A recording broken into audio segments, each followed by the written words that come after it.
Welcome to your IELTS writing journey. Task 1 Focus.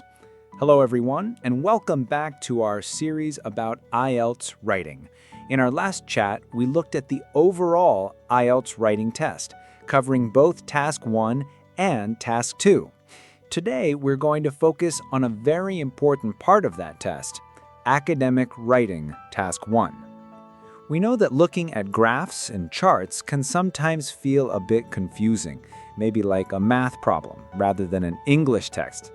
But don't worry, it's not about being a math genius. It's all about communication, how well you can understand the picture and explain what it means in English. In this guide, I'm going to give you a simple, clear, step-by-step method that you can use for any graph or chart you see in the test. This method will help you describe the information clearly, organize your thoughts well, and aim for a high score. We'll cover 3 main things. 1. The structure, how to organize your writing into logical parts. 2. The language, the important words and phrases you need to use. And 3. A full example. We'll go through a complete answer together so you can see how it all works in practice. By the end of this guide, you should feel much more confident about tackling Academic Writing Task 1. Let's get started on this exciting learning adventure. What will you see? Understanding the different types of visuals in Task 1. The IELTS Academic Writing Task 1 will present you with a visual piece of information. These visuals can be different, but they all have one thing in common. They show data or information in a clear way. Knowing what type of visual you are looking at helps you understand what kind of information it's presenting. Here are the common types. Line graph. What it looks like uses lines to show how something changes over a period of time. You'll often see a line going across the page, the time, and a line going up the page, the amount or quantity. What it's good for, showing trends, changes, increases, decreases, or how different things compare over time. An example is a graph showing the temperature in a city each month for a year, or the number of internet users in a country from 2000 to 2020. Bar chart. What it looks like uses rectangular bars of different heights or lengths to compare different things. The bars can be vertical, going up and down, or horizontal, going side to side. What it's good for, comparing quantities or amounts between different categories or groups. An example is a chart showing the number of apples, bananas, and oranges sold in a shop last week, or the number of students studying different subjects at a university. Pie chart. What it looks like, a circular chart that looks like a pie cut into slices. Each slice represents a part of a whole, and the size of the slice shows its proportion or percentage. What it's good for, showing how a whole is divided into parts, often showing percentages. An example is a chart showing how a company spends its budget, e.g., 40% on marketing, 30% on salaries, 20% on research, 10% on other costs. Or how people voted in an election. Table. What it looks like. Information organized in rows and columns. It presents specific numbers and details in a very organized format. An example is a table showing the population of different cities, or the prices of different products in a store. Mixed charts or combined charts. What it looks like, sometimes you might get a combination of different visuals. For example, you might see a bar chart alongside a pie chart, or a line graph with a table. What it's good for, comparing information from different sources or showing different types of data related to the same topic. An example is a bar chart showing the number of tourists visiting a country each year, and a pie chart showing the main countries these tourists came from in one specific year. The good news, even though these visuals look different, the strategy for describing them in IELTS Academic Task 1 is exactly the same. The way you organize your writing and the language you use will be very similar no matter what type of chart or graph you get. This makes it much easier to prepare. Your blueprint for success, the 3-part structure.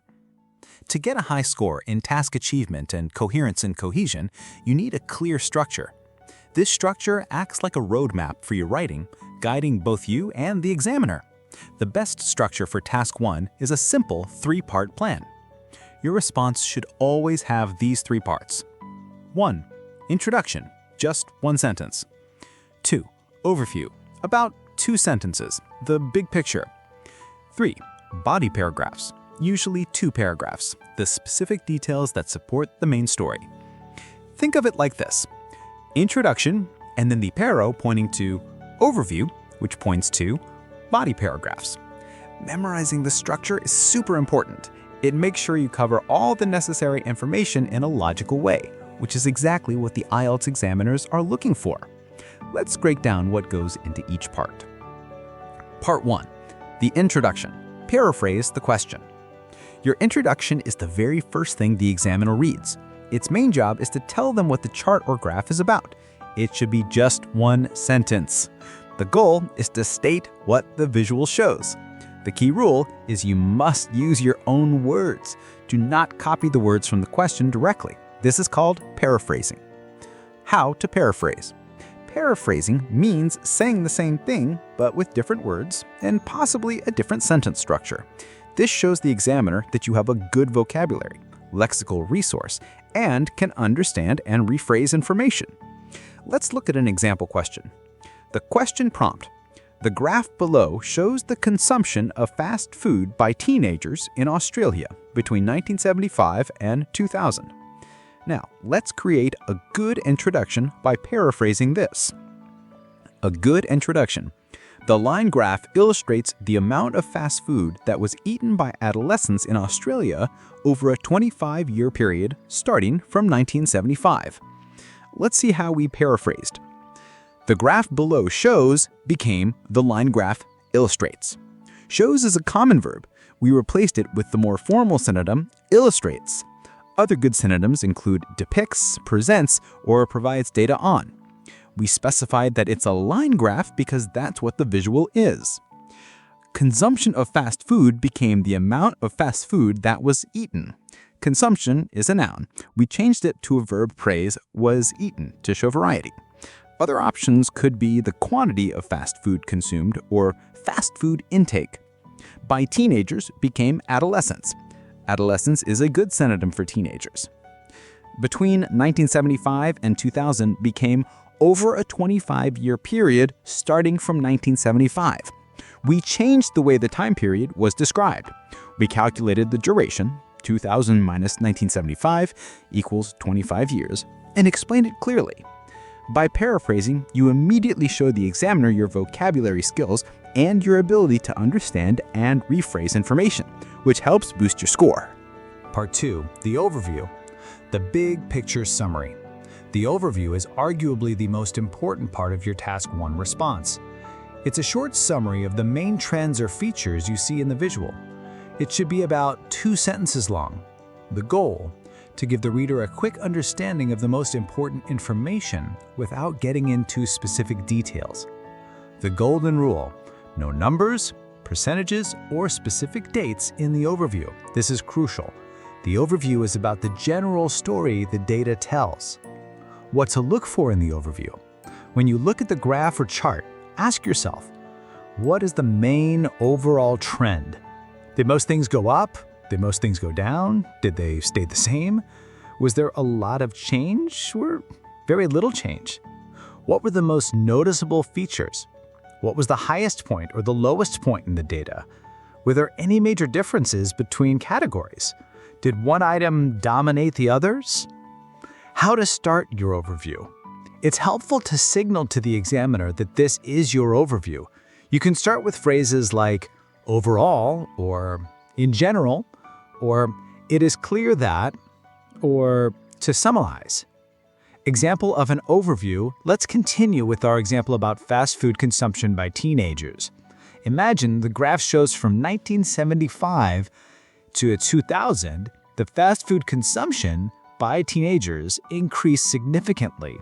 There were 2 main types of fast food and both increased, but one increased much more than the other. There may have been a slight decrease in the last few years. A good overview for this scenario. Overall, there was a significant upward trend in the amount of fast food consumed by teenagers in Australia during the period shown. While both types of fast food increased, one saw a much more dramatic rise than the other. Why this is good? It uses words like significant upward trend and dramatic rise to describe the general movement. It mentions the comparison between the two types of fast food without giving specific numbers. It doesn't include any years or exact figures. It starts with overall, clearly signaling this is the overview. The overview is like the headline of a newspaper article. It tells you the main point quickly and makes you want to read the rest of the details. Part 3. The body paragraphs, the specific details. Now that you've introduced the topic and given the main overview, it's time to provide the specific details. This is where you support your overview with actual data from the visual. You will usually have 2 body paragraphs for Task 1. The goal: to describe the key features and trends identified in your overview using specific numbers, percentages, and dates from the visual. The action: group related information logically to make your writing clear and easy to follow. You are not describing every single piece of data. You're selecting the key data that supports your overview. How to group information logically. The best way to organize your body paragraphs is to group similar information together. Here are some common ways to do this depending on the type of visual. For line graphs, paragraph 1. Describe the trend of 1 or 2 lines, especially if they show a similar pattern, for example, both increased. Paragraph 2. Describe the trend of another line, especially if it shows a different pattern, for example, it decreased or stayed the same. Or you could compare the highest and lowest points between different lines. For bar charts, paragraph 1. Discuss the categories that changed the most or had the highest or lowest values. Paragraph 2. Discuss the categories that showed less change or had mid-range values. You could also compare different categories at specific points in time. For pie charts, paragraph 1. Discuss the largest slices or percentages or the most significant parts. Paragraph 2. Discuss the smaller slices or compare the proportions of different segments. For tables, paragraph 1. Focus on the highest or lowest figures in a particular row or column or the biggest changes over time. Paragraph 2. Focus on other notable figures or trends within the table. Remember, you are a detective presenting the most important clues. Select the data that best supports your overview and organize it clearly. Essential language describing trends and comparisons.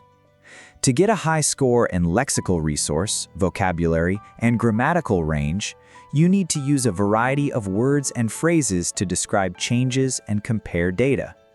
Simply saying went up or went down is not enough. Words for describing changes, verbs and nouns. 1. Upward movement, going up. Verbs: to increase, increased, increasing. To rise, rose, rising. To grow, grew, growing. To climb, climbed, climbing. To go up, went up, going up. Nouns: an increase, a rise, growth, a climb, and upward trend. Adverbs to describe the speed or degree of change. Sharply, significantly, dramatically, considerably, substantially for big changes. Gradually, steadily, slowly for smaller or consistent changes. Slightly for very small changes. Examples: the number of internet users increased sharply from 2000 to 2010. Verb plus adverb. There was a significant rise in temperatures. Adjective plus noun.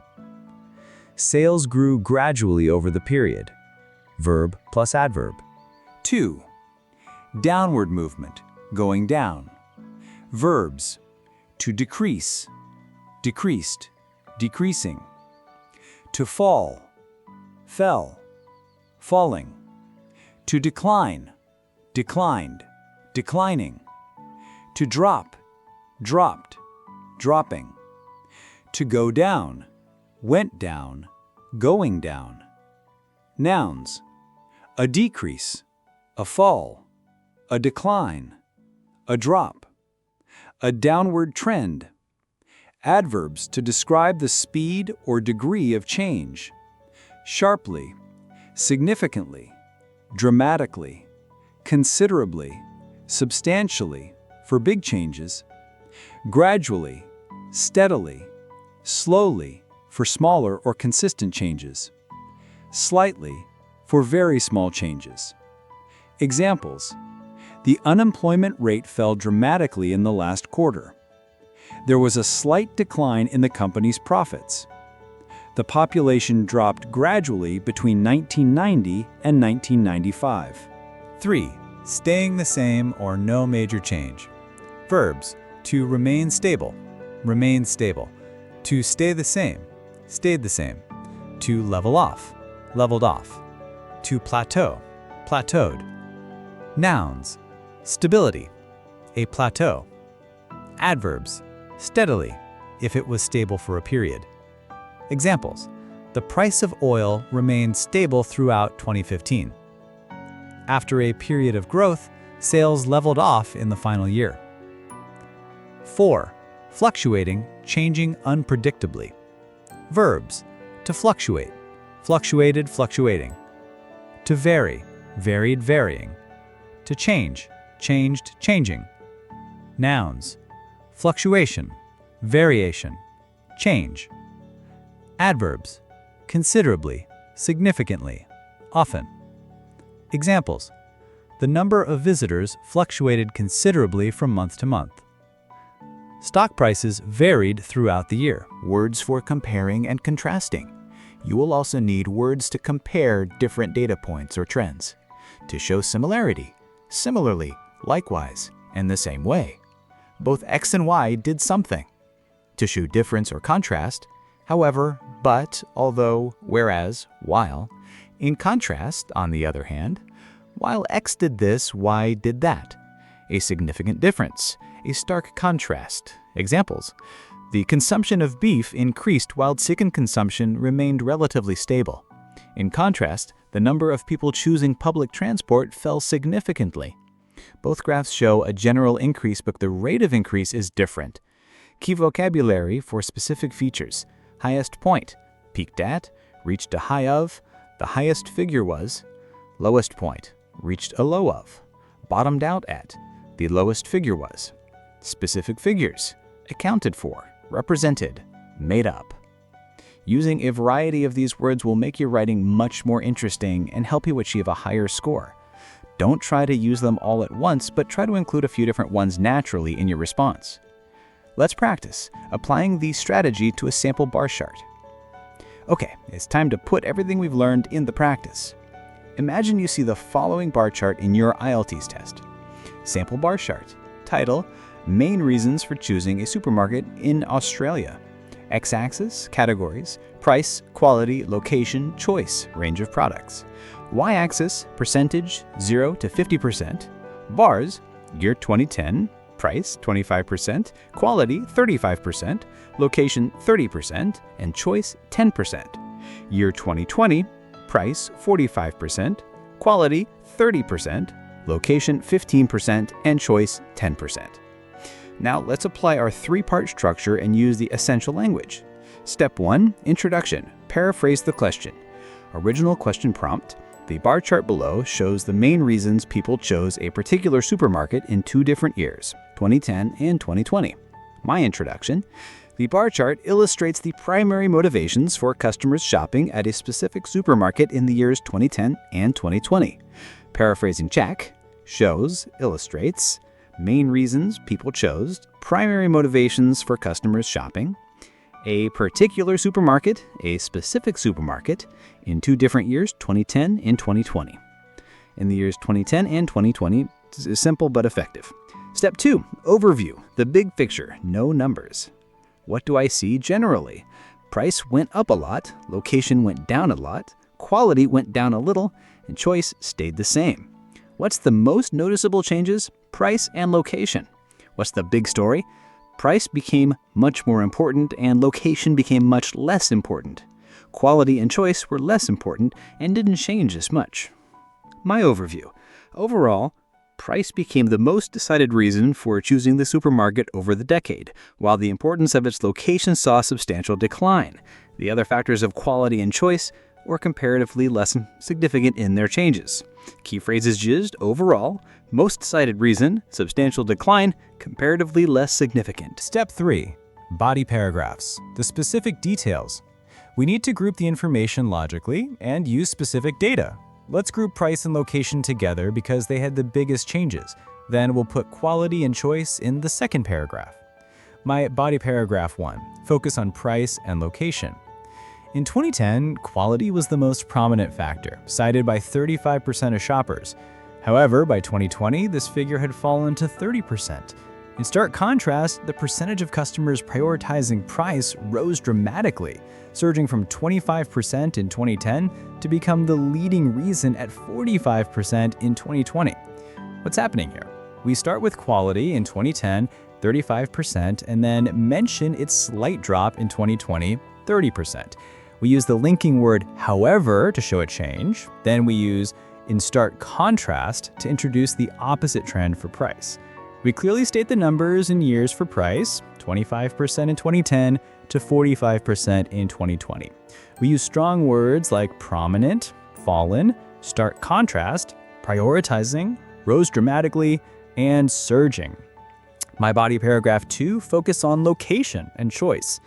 Looking at the other factors, the convenience of location halved in importance, dropping from 30% to just 15% over the 10-year period. Meanwhile, the range of products on offer, or choice, remained the least important factor for shoppers in both years, holding steady at 10% for both years. What's happening here? We start with location, showing it halved in importance and dropped from 30% to 15%. We use the linking word meanwhile to introduce the next point, choice. We state that choice remained the least important factor and holding steady at 10% for both years. We use descriptive language like convenience of location, halved in importance, least important factor, and holding steady. Key takeaways. Your quick checklist for success. To help you remember the most important points, here's a quick summary. Always use the 3-part structure: introduction, overview, body paragraphs. This is your foundation for a clear and logical response. Paraphrase, don't copy. Make sure your introduction uses your own words to describe what the visual shows. Your overview is crucial. Summarize the main trends and most noticeable features without using any numbers, percentages, or specific dates. Group information logically. In your body paragraphs, put similar data together and support your points with key data, numbers, years. Use a range of language to describe trends, changes, and comparisons. This boosts your lexical resource and grammatical range scores. Final encouragement. So, to recap, master the 3-part structure. Paraphrase your introduction, write a clear overview of the main trends, and finally, support that overview with logically grouped details and specific data in your body paragraphs. If you can do this consistently, you're well on your way to acing the IELTS Academic Task 1. Thank you for watching and reading. We hope this step-by-step guide makes Task 1 feel much more manageable and less intimidating. Remember, practice is key.